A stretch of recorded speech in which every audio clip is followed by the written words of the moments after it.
early dawn, the bishop's man shivered in the damp, but the shivers came up from the cold and spread throughout the camp.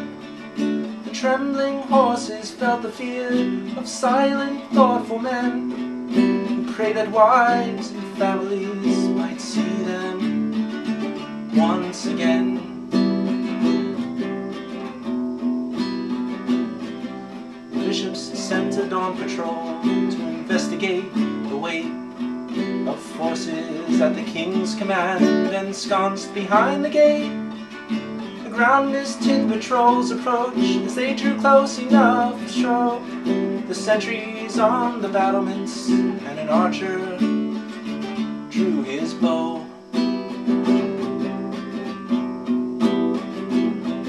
From the topmost tower a sentry fell as an arrow pierced his skull, and his headlong flight into the moat seemed that of a gull. Patrol reported little, there was nothing much to see but the strong and silent castle, a symbol of the free.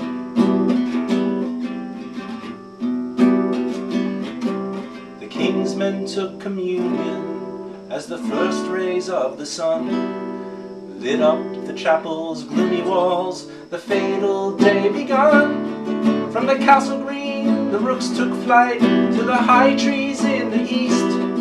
To their carrion minds the battlefield set a table for a feast.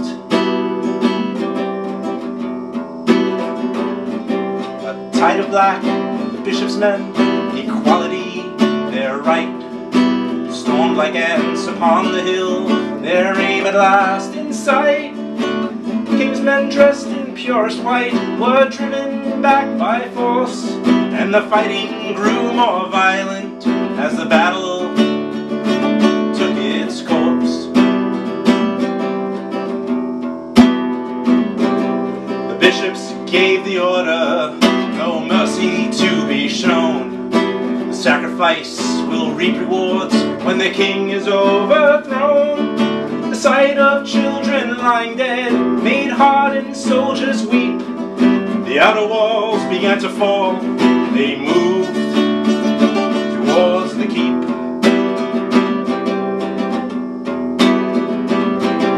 The rooks surveyed the battlefield, their hungry, beady eyes reveled in the sight of death, showing no surprise. The pressure mounted steadily as the bishops neared the gate, and the desperate king called to his knights, "It's your lives or the state." When the anxious king began to fail, like many thought he might, the queen ran screaming around the walls and urged the men to fight. But the bishop's men were tiring as the afternoon drew late, and the king's men drawed the drawbridge and poured out through the gate. They fought their way across the bridge, their men like falling leaves, or ears of corn that fallen sways the vicious sickle cleaves. Tide receded up the hill, the waste reclaimed land.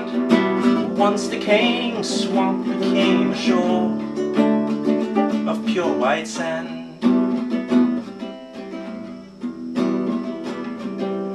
A blinded priest was seen to bless both dying and the dead, as he stumbled around the battlefield, his cassock running red.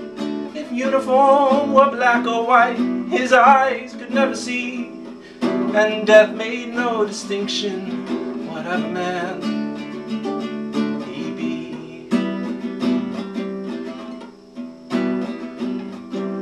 At evensong both camps withdrew, their soldiers slain like cattle, leaving the rooks to feast alone, the victors of the battle.